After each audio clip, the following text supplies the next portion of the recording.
Estás escuchando el podcast de Eddie Warman. Pues hoy estoy con el embajador de Israel en México, con el excelentísimo embajador Zvi Tal. Vamos a platicar de esta gran relación de más de 70 años que tiene relaciones comerciales, relaciones de negocios entre Israel y México, más otros temas interesantes de turismo, de industria, de negocios, de amistad, en fin.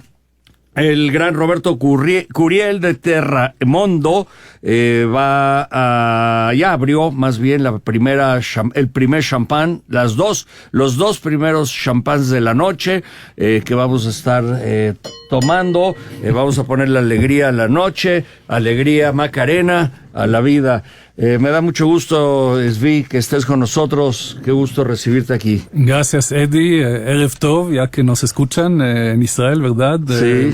Muy buenas noches. Muy buenas noches. Pues ya llevas un año y medio en México, ¿no? 4 años. 4 años. 4 años.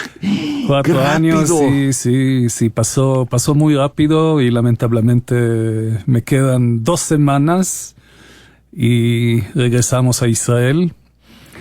Pero es cierto, vamos a llevar con nosotros un gran pedazo de México en nuestro corazón. Sí, cierto. Fíjate que se me pasó rapidísimo. Es que no conté los 3 años de la pandemia. Exacto. Me quedé en que llegaste un año antes de que empezara la pandemia, año y medio. Y tengo borrado esa parte. También tu antecesor había estado conmigo. Sí, Jonathan. Claro, vino a ser de DJ acá y a meter ¿sí? música, pero él quería meter música clásica nada más. Entonces está un poco difícil meter DJ, música clásica y reggaetón. El reggaetón. No se puede, no está tan fácil, ¿eh? Sí, Jonathan, querido colega y amigo, que hoy en día es mi jefe. Your river escape awaits with the premier camping and outdoor adventure experience from Kittatinny. Featuring fresh mountain air and stunning views, Kittatinny Campgrounds offers riverside cabins, full hookup RV sites, tent sites, and river trips along the Delaware River. Discover the wonder of nature in the Catskills or Poconos this summer. Book your outdoor adventure today at Kittatinny.com. That's KITTATINNY.com. ¿Ah, sí? Dirige la división América Latina y Caribe en el ministerio, allá en Jerusalén. Qué bien, pues mándale un saludo de mi parte. Por supuesto. Dile que todavía me debe una cena. Vamos a cenar juntos en Israel. Pero primero aquí, luego le mandamos unos chiles chipotles. Allá. Oye, ha estado por todo el mundo y además habla 5 idiomas: español, francés, inglés, italiano y hebreo. Ha estado en Bélgica, donde nació, luego estuvo trabajando en la Unión Europea, ha estado trabajando en París, en Israel, en México. ¿Dónde más? ¿Cuál me falta? Y una experiencia única en nuestra embajada ante la Santa Sede a Roma. Ante la Santa Sede. Sí, fue algo de... Cuéntame, ¿cómo es eso? Oye, eso está más interesante que todo lo del comercio. Sí. Bueno, es algo de sui generis, ¿no? Como se dice en latín, de muy especial. Obviamente por un diplomático israelí entrar en el recinto del Vaticano. Lo bueno es que tenías capelo, o sea, ya era más fácil el capelo y el capelo. Mi jefe, el embajador, era un embajador ortodoxo, con la kippah, con el capelo. Entonces tenían eso en común, ¿no? El Papa y él cuando... Ven, te cambio, te quedo mi capelo, sí. Mi kippah, claro. Exacto. La tuya morada por la mía blanca. Pero, no, de verdad, un sentimiento de... ¿Cómo decirlo? Representar al país soberano, a la nación soberana judía, entrando en el centro del poder de la Iglesia Católica Universal. ¡Wow! Es impactante, créeme. Claro que lo es, pero además normalmente somos amigos, ¿no? O sea, la religión judía, la religión católica, la religión musulmana, yo veo que normalmente se llevan bien. Donde no se llevan bien es en Gaza, por ejemplo, ¿no? No se llevan bien cuando se mezcla la religión con la política. Y eso es el grande desafío en el Medio Oriente y también en otros lugares del mundo. Todavía en Europa, en la ex Yugoslavia, hay tensiones por el tema de la religión. Entonces, pero sí, en este sentido hemos logrado mucho gracias al Papa Juan Pablo II. Me tocó obviamente encontrarlo en distintas oportunidades. Gran hombre. Gran mediador. Y preparar su viaje a Israel en marzo del 2000. Entonces, de ahí nació el diálogo entre el Gran Rabinato de Israel y la Iglesia Católica.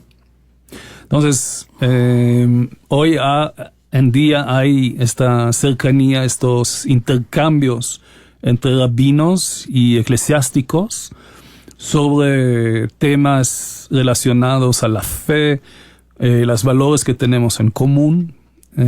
Sí, hay una cercanía de verdad muy, muy importante. Fíjate que yo recuerdo aquel momento de la firma de paz con este presidente árabe que mataron.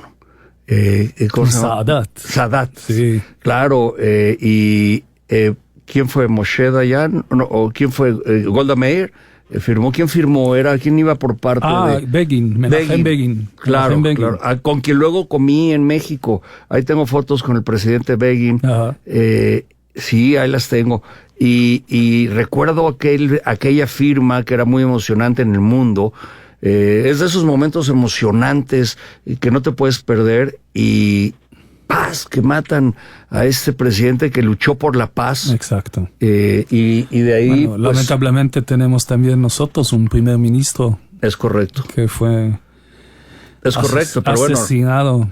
Bueno, ahí no fueron ni ustedes ni fueron ellos. Digo, ahí lo que se buscaba era la paz. Exacto. Y los radicales de todas las partes, no importa de la parte judía o musulmana o cristiana. Los radicales son el verdadero peligro. Es correcto, en todo el mundo, en todas las cosas. Se vivió en la Segunda Guerra, exacto. Se ha vivido previo, también durante Primera Guerra, durante la Revolución Bolchevique, durante la expulsión de los sefardíes, 1492, y antes, toda la vida, o sea, los radicales siempre hacen daño. Son la minoría, pero imponen su voluntad y sus posturas y hacen daño, sí.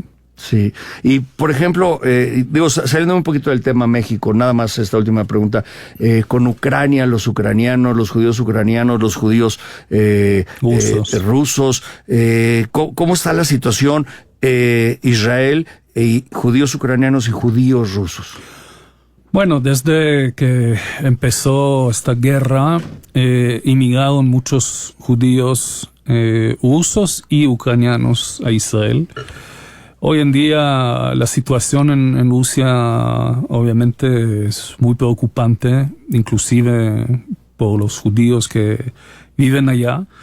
En Ucrania la actitud del gobierno, del presidente mismo está bastante positiva.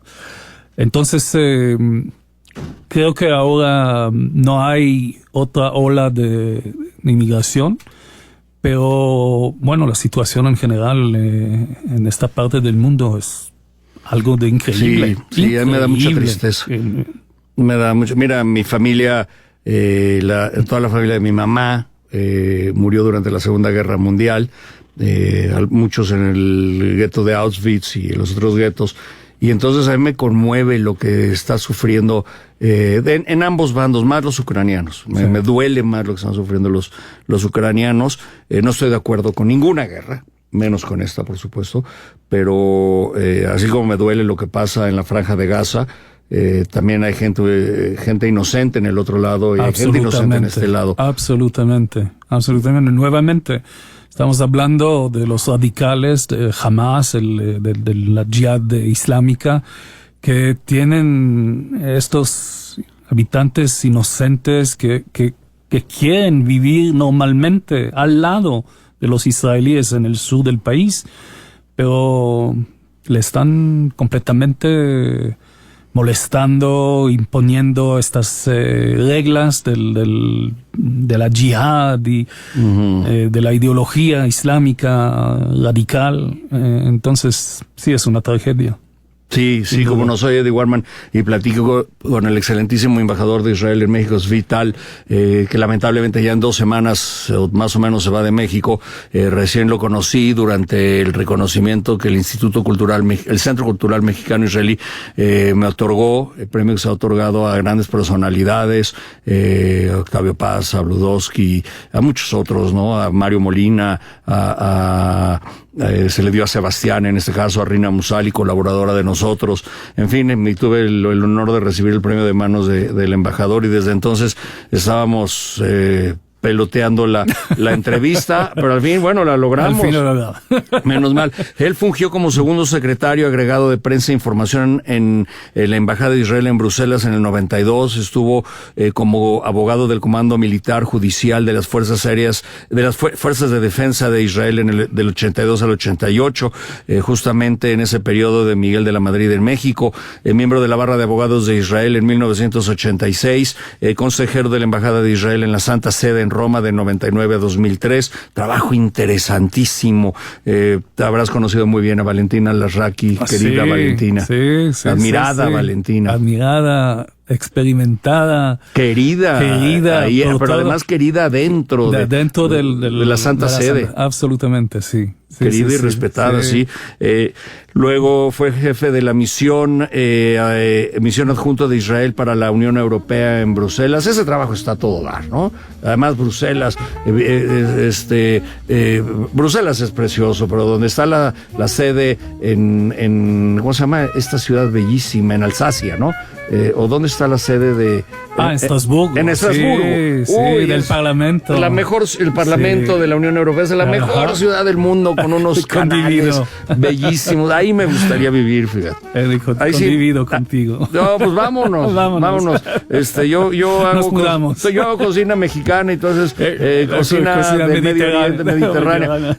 Y está con nosotros el excelentísimo embajador de Israel en México, Zvi Tal, que lamentablemente ya en 2 semanas se retira. Ahora le voy a preguntar quién regresa. Cuando ya hago buena amistad con los embajadores, se me van. Ya por eso no quiero tenerlos de amigos. Me cuesta trabajo, se van y ya. Era yo muy amigo también de la embajadora de Francia en México y se fue a Beirut. Líbano, sí. Y Anne, nos hicimos primos. Somos primos, nos decimos primos, porque tenemos 2 primos míos, muy amigos de ella. Y entonces ya nos hicimos primos, ¿no? Entonces, ya cuando somos muy amigos y ya brindamos por la vida y por la paz. Es la parte difícil de esta carrera. Sí. Tú hiciste buenas amistades acá, Sí. La señora Serur, que tanto te quiere, toda la familia Serur. La familia Serur y tantos otros. Adentro de la comunidad y fuera de la comunidad también. Sí, claro. sí. No quisiera dejar pasar la situación que se está dando estos días en Israel. ¿Qué está pasando? ¿Cómo podemos describirlo para el público que desde acá lo leemos en las noticias, pero no sabemos realmente qué está sucediendo? Sí, bueno, para resumirlo, es la tensión que existe entre los poderes. El ejecutivo, el legislativo y el judicial. Para hacerlo simple, porque es un tema demasiado complicado, es el resultado del activismo del poder judicial que se enfrentó con el poder legislativo. En Israel no tenemos una constitución y eso obviamente agrave un poquito la situación en este sentido, ¿no? De la división de las competencias y de los poderes. Entonces, en este periodo del activismo de la Suprema Corte, sí decidieron de cancelar leyes y entonces hoy es un poco la reacción a este fenómeno. Pero sí, de quitar el Tribunal Supremo, ¿no? Sí, entonces, pero lo empujan al otro polo. En lugar de encontrar una vía de medio, un entendimiento, ahora lo están radicalizando por otro lado. Y hay en la opinión pública este temor que van a cambiar las reglas básicas de cómo administrar esta división de los poderes.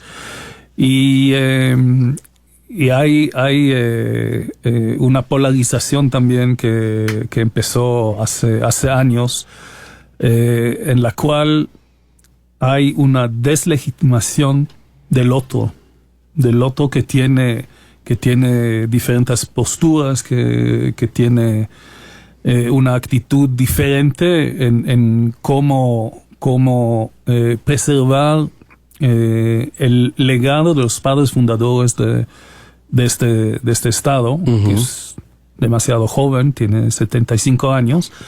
Entonces, son sentimientos muy, muy arraigados, digo, en todo lo que es el legado histórico. Hay bastante mezcla de ideologías, etcétera. Entonces, lo que necesitamos hacer es calmar todo, es quitar esta tendencia de deslegitimación y regresar a lo que siempre ha caracterizado el pueblo judío, el poder discutir, pero respetando la posición, la postura del otro al mismo tiempo. Esa es la democracia. Israel es un país altamente democrático desde su fundación, con Ben Gurión, y no me sorprende lo de la Constitución. No sabía que tenía una Constitución siendo un país altamente democrático. Hoy tengo una invitada que estudia mucho de relaciones internacionales. ¿Qué quieres tú comentar, Alide Flores? Hola, mucho gusto estar aquí bajo la presencia de el embajador.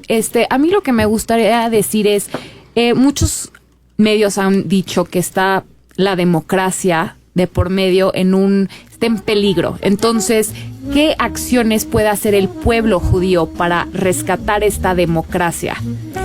Bueno, creo que todavía es un poco exagerado decir que esta democracia está en peligro, pero sí lo que necesitamos, como dije antes, reforzar los elementos de la sociedad que están en favor de un diálogo y del pluralismo, del respeto básico de la diversidad de las opiniones que tenemos, y eso hace la riqueza, ¿no? del judaísmo. Continuamos en las redes con el excelentísimo embajador de Israel en México, Zvi-Tal.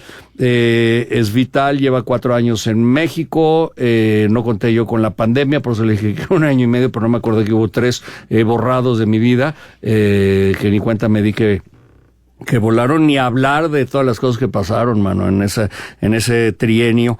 Pero hoy vamos a platicar también sobre las relaciones diplomáticas comerciales entre México e Israel. Decía yo hace un momento que México es un gran exportador, casi $1,000 millones de dólares. se exportan de pesos, de dólares, $1,000 millones $1,000 millones de dólares de intercambios comerciales en ambos lados. De ambos lados, de intercambios. Sí. Para ser exactos, 951, 52, sí. Casi $1,000 millones, por lo que no se ha contabilizado bien, y es el primer socio comercial de México en el Medio Oriente, el segundo socio comercial latinoamericano de Israel, y pues habiendo sumado tantos millones de dólares,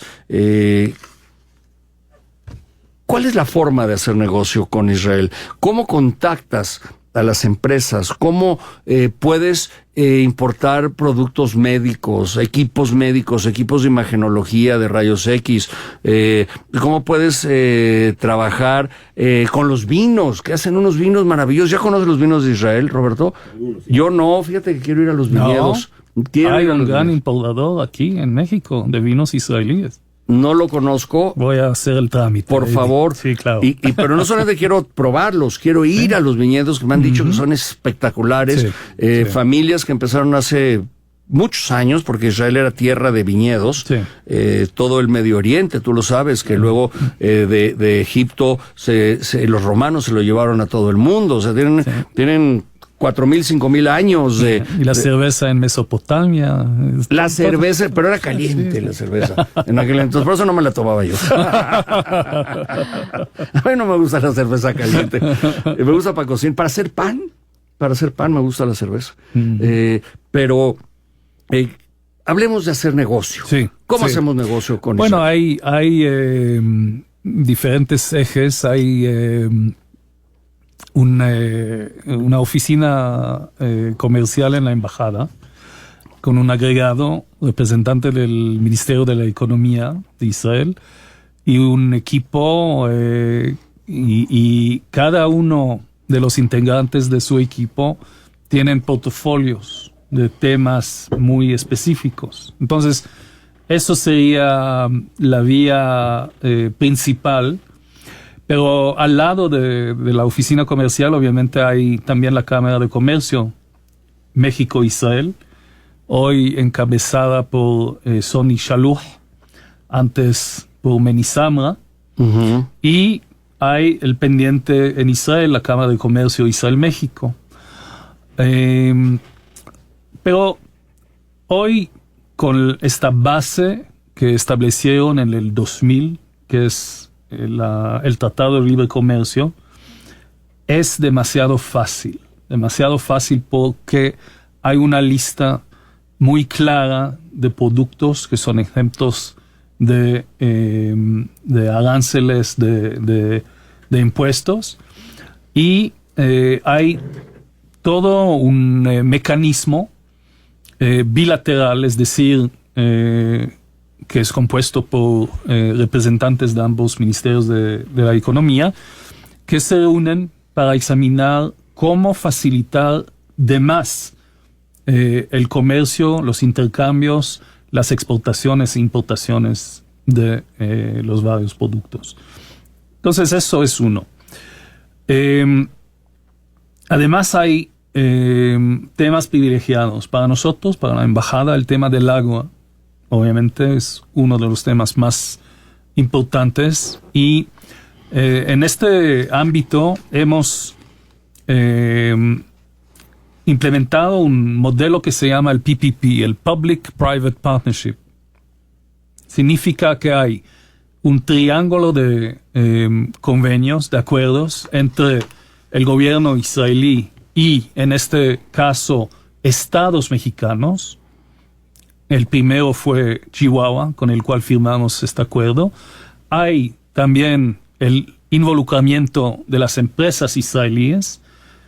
Identifican las tecnologías israelíes adecuadas para resolver los retos que tienen en cada uno de los estados, cada una de las ciudades de los estados. Y después hay un acompañamiento de nuestra agencia de desarrollo para capacitaciones. Entonces es todo un modelo que te permite lograr lo que necesita en todos los temas muy prácticos, ¿no? De cómo manejar los recursos hídricos, cómo, por ejemplo, enfrentar la problemática de la presión en las tuberías, cómo elaborar un sistema que te permite brindar los servicios a los ciudadanos, a las industrias. En el campo, por ejemplo, recordamos que el riego por goteo es israelí. Claro, ¿no? claro, ahí nace. Si pudieron nace. hacer los oasis que hay, los campos, los cítricos, todas las frutas, verduras, el maíz, todo lo que se da. Gracias al el trigo, perdón. El trigo, gracias al riego por goteo. Y hoy hay la nueva generación, que es el riego de precisión. Cada planta recibe su nutrición y el agua que necesita, todo con inteligencia artificial. Claro. Entonces, no, es una revolución en este sentido. Hay que ir a hacer reportajes allá, no solamente de turismo, que no lo vas a creer, yo no conozco Israel. No. Sí, increíble, no conozco Israel. He ido a medio mundo y no conozco Israel, y desde que estaba Jonathan estamos con que voy a ir a Israel a hacer reportajes y no se dio. No me ves con esa cara, todo el mundo me ve con esa cara. Bueno, ahora te pido, ahora que vamos a estar allá. Sí, te voy a ir a visitar. Porfa. Primer viaje a Europa, lo voy a hacer, ya lo he tenido planeado y empezó la pandemia. Me iba yo justamente a España, al Duero, a la ribera del Duero, y de ahí volaba yo a Israel. Pero no. Todo se canceló. Se canceló todo. Sí. Todo se canceló. A los viñedos también. Tenemos que ir, ¿verdad, Lide? Tenemos que ir a los viñedos. Tenemos una vez. A ver tecnología, conocer el Masad. Masada, sí, que lo hablé. No, te voy a mandar la entrevista, la plática que con Andrés Spokojny, que colabora conmigo, cada 15 días colabora conmigo, lo enlazo a Nueva York y hablamos de historia del Medio Oriente, del rey, del rey Herodes, hablamos de Ramsés. La semana pasada preparamos una entrevista con el de Ramsés. Wow. Entonces sí, te las voy a mandar, no sabes qué delicia de plática. Gracias. El creador del libro del impío. ¿Es fácil ir a estudiar a Israel? Sí. ¿Qué se necesita para ir a estudiar o para ir a trabajar en las granjas, en los kibutz? No, es también muy, muy sencillo, muy fácil. Hay todo un movimiento que facilita el acceso a los ¿No importa la religión? No, ni el origen. No. Tuvimos en el pasado voluntarios de todo el mundo. De todo el mundo. No judíos. Uh-huh. Sí. O sea, ustedes abren la puerta a cualquier joven que quiera ir a trabajar, a colaborar, a aprender. Hay cursos de esta agencia que mencioné antes, la Agencia de Desarrollo y Cooperación Internacional para el Desarrollo. Entonces hay muchísimos, inclusive mexicanos, que vinieron a Israel para capacitarse, que regresaron y que gracias a lo que estudiaron y que son más eficientes en lo que hacen en sus cargos, en sus empleos. Entonces, todo eso proviene de la filosofía de nuestros sabios, ¿no? El Tikkun Olam, que significa reparar al mundo, transformarlo en un lugar más bonito. No, pues échenle más ganas, ¿no? Por todos los seres humanos. Échenle más ganas en esa, pero en todo el mundo. Aquí en México necesitamos más de eso, ¿eh? Oye, Zvi, si alguien quiere contactar a la embajada, ¿cómo contactan? Hay un sitio en las redes con los teléfonos, con los diferentes servicios, de los diferentes agregados, exacto. Entonces, muy fácil. Muy fácil. Muy bien. Bueno, pues ya te veo para despedirte en Carmela y Sal. Vamos a comer este restaurante que tanto me gusta de Gaby Ruiz. te vas a llevar comida de Tabasco, además, en el sabor, porque ella viene de Tabasco, entonces le da altura, le da excelencia a la cocina, a los ingredientes de Tabasco, recetas que normalmente se han preparado allá, pero pues, ponían así en el plato, y ella lo hace excelente, le da toda la escuela europea para esta cocina. Es maravillosa esta mujer. Sí, no, descubrí que entre los 50 mejores restaurantes en el mundo hay 3 restaurantes mexicanos. Es correcto. Está Jorge Vallejo, con Puyol, Quintonil y ¿cuál otro? Rosetta. Sí, con la mejor chef del mundo. Sí. Muy bien. Pues, shalom. Shalom, Eddie. Gracias. Shalom, Nora. Ahora sí, salud. Lejaim. Ya iba yo a decir en japonés, man. Oye, bueno, continuamos, Roberto Curiel. ¿Qué nos estamos tomando de Terremondo? Tiene 150,000 botellas o 120,000 botellas en su cava. O sea, no en la cava personal, sino la cava del negocio.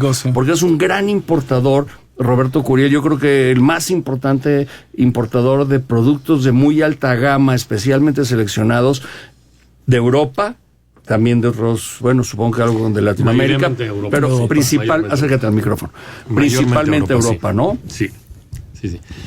Y como te había dicho, que te traía la primicia y te lo he prometido, hice una chamba de 2 años de irme 10 veces a Champagne a ver y a entender y a buscar cositas que estuvieran por encima de lo que nosotros entendemos de Champagne. Champagne es una apelación brutal.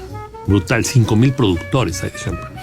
Y solamente es este vino espumoso que se hace principalmente de Chardonnay, de Pinot Noir. Son 5 uvas. Las principales son Chardonnay, Pinot Meunier, Pinot Noir, Pinot Blanc. Continúo con Roberto Curiel de Terremondo hablando de champán. Fabrice Berthemé, solamente 4 hectáreas, solamente 20,000 botellas. ¿Cuántas importas tú? 600. Hombre, ¿cómo no nos va a alcanzar ni para la fiesta? En 6 etiquetas, en 6 referencias. 600 en 6 etiquetas. O sea, 100 botellas por cada referencia. ¿Qué son cuáles? Las que te estoy trayendo hoy es Racines, que es 90%. ¿Es la básica? Es el base, que no es base porque es un Premier Cru, no podría ser base. O sea, si tú ves lo que se vende. Bueno, la de entrada se puede es la llamar? De entrada. O la insignia, la que él necesita que se tome joven. También te transmiten que no quieren que se tome el champán viejo. O sea, no quieren que tomes el champán después de 5 años. No lo quieren que lo guardes en tu bodega 5 años. Ellos quieren que se preserve esa frescura, esa vigorosidad, esa vivacidad, ese crispiness, esa parte de tensión buenísima que tiene. Es muy buena, tiene bastante acidez, tiene un color pajizo claro. Aquí no hay barrica, aquí es tanque de acero inoxidable y botella. Y este es un viñerón. Aquí no se hizo maloláctica. No, este es un viñerón. Este es un cuate que produce sus 20,000 botellas, de las cuales las Magnums y las doble Magnums las encorcha él. O sea, tú te vas a su bodega y él está encorchando sus Magnums. Él, con a mano. A mano.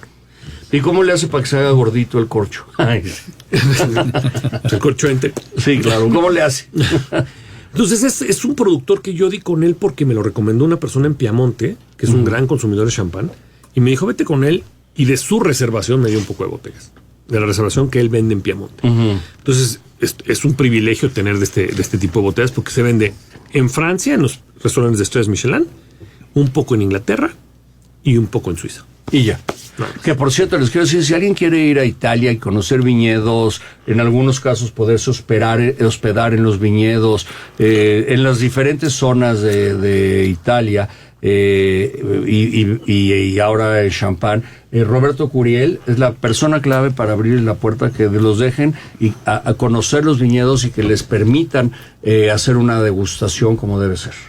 Exacto, perfecto. O sea, no turismo a la gente que de verdad le gusta el vino, ¿no? Ahora, este primer cru desde 1700 es un vino, 90% Chardonnay, 10% Pinot Noir, 36 meses en botella. Y tanque de acero inoxidable. Buena presencia de toronja, buena presencia de cítricos. Cítricos, muy, muy bonito. Tienen un poco de la parte de la pera, un poco de manzana verde. O sea, la nariz es muy... Manzana verde Todavía joven. Ajá. 7 gramos de azúcar añadida que no se sienten porque... ¿Cómo le añaden el azúcar? Esa es una pregunta. Cuando lo van a embotellar le van dando la dosificación, que algo muy, muy simpático que me pasó es que estuve yo catando con unos italianos en una bodega de champán y el champán que le hacen a los italianos tiene menos azúcar que el champán que le dan al resto del mundo. Porque a los italianos les gusta más seco. Entonces, probando las dos champán, les digo, oye, a mí me gusta también el de los italianos. Bueno, si quieres, tengo un embotellado de tantos gramos de azúcar. ¿Tipo Franciacorta? Sí, nada más que el azúcar es cuando tú le añades. ¿Qué le pone? ¿Azúcar morena, azúcar blanca? No, jarabe de azúcar. O sea, jarabe de azúcar. Es un jarabe. Es tiene un, no sé, pero es un jarabe. Entonces tú se lo agregas por botella, por litro. Y entonces tienes esa burbuja finita, etcétera, pero tienes una champán más seca o menos seca. A mí, gustándome vinos un poco más secos, con buena presencia de acidez, le pedí que me diera con 5 gramos de azúcar. ¿Tú puedes pedir? ¿Así de cañón está? En uno de los productores, sí. Wow. ¿Quieres probar esta? Sí. Esta, por ejemplo, es una champán. Esta es la segunda referencia. Se llama Un. Este es 80. ¿Es una o es el champán o la champán? La champán. Ah, sí, yo siempre le he dicho el champán. Bueno, yo le digo la champán.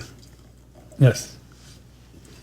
Okay. Este es 80, la segunda referencia. Se llama está buenísimo. Es 80% Chardonnay. Baja de 90 a 80. Ajá, y 20% Pinot Noir. Ajá. Siempre primer cru. Siempre, esto habrá, no sé, 6,000 botellas, 5,000 botellas nada más. Y es una champán que sientes un poquito más grasa. Este sí tiene madera. No. ¿No? Ninguno. ¿Este sí es maloláctica o tampoco? Sí hace la segunda fermentación. ¿Te gusta más la acidez y la frescura? Yo también la me voy juventud por del otro. Exacto. Es que este es para poderlo comer con una carne, por ejemplo. Correcto. Sí. Esto tiene mucho más... Con un cordero. Esto es mucho más gastronómico. Estás escuchando el podcast de Eddie Warman.